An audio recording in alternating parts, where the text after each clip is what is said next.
You ever get a spontaneous tattoo? What inspired that day to say, it's time to get something inked on my body forever? Where did it go? What was it? Comment below, and Tyler Joe Miller will share his spontaneous tattoo that his best friend did around a fire. This week in the Country Music Update, I'm Gregg Reynolds.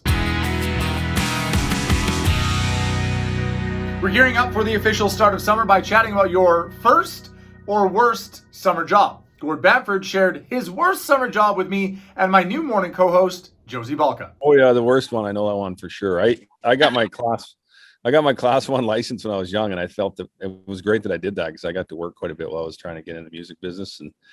But I hauled hogs from Bentley, Alberta, all the way down across the states into Montana.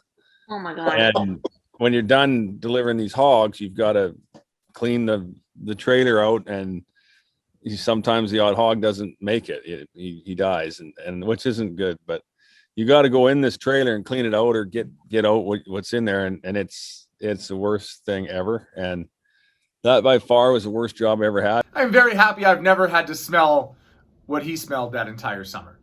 By the way, his new album is out, Diamonds in a Whiskey Glass. It's fantastic. Speaking of new music, The Girl Who Didn't Care is going to be the new single from Tenille Towns. I can't share too much about that single yet and our conversation with her, but what I can share is her reaction to what Keith Urban told me on an interview a few months ago about how he admires one thing that she does.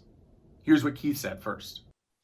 I think everything is open right now. I mean, I'm always up for collaborating with anybody. We did some shows in Vegas and Tenille came out and played, and she's so good. She's just so good. I tell you what I love about her, amazing songwriter, amazing voice.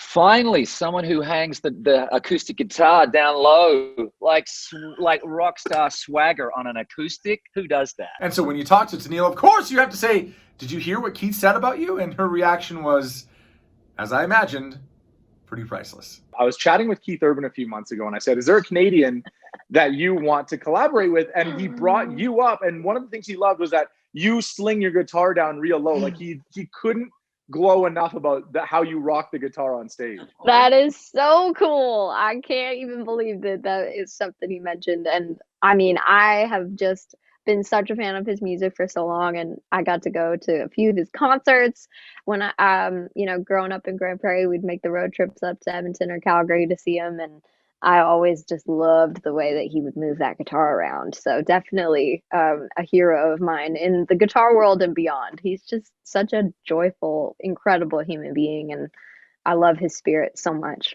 And finally, what did you get for a spontaneous tattoo? As you can see, I am tattoo-less. There's nothing here on this body, not a lot of room with all the hair, but Tyler Joe Miller was chatting with us this week about the tattoo he got after his first single, Pillow Talking, went number 1, and his buddy did it around a fire. There was one night, I think it was the night or the day after I had gotten the number 1, and my buddy he was practicing tattooing, so he had his tattoo gun around the fire, giving a couple of us buddies tattoos, and they were like, dude, you should get a number 1 tattoo for your first number 1 single. And I was like, that sounds so egotistical. Like, no, that's like cocky and just, I don't like that vibe. Unless it's on my ass. Then it's funny. Oh no. So, I've got a little number 1 right on my tush. So as you're telling the story, I'm like, well, show us. And then in my brain, you're like, hey, you said ass. And I said, Okay. No, absolutely not. I thought you were going to do it. I was like, oh my God. Very happy he did not decide to show us said tattoo, but maybe you'll see it this summer when he plays Nashville North, along with other incredible Canadian country artists. It is the biggest lineup ever. It is the most Canadian lineup ever. All Canadian. You got everybody from Tyler Joe Miller to Brett Kissel to Dean Brody to Jess Moskaluk to the Reclaws to the James Barker Band. The list goes on and on and on, and hopefully we'll see you there. For more of your country music stars and the news and everything you love in the country world, make sure you subscribe to this YouTube page, click like, and we'll chat next week on the Country Music Update. I'm Gregg Reynolds.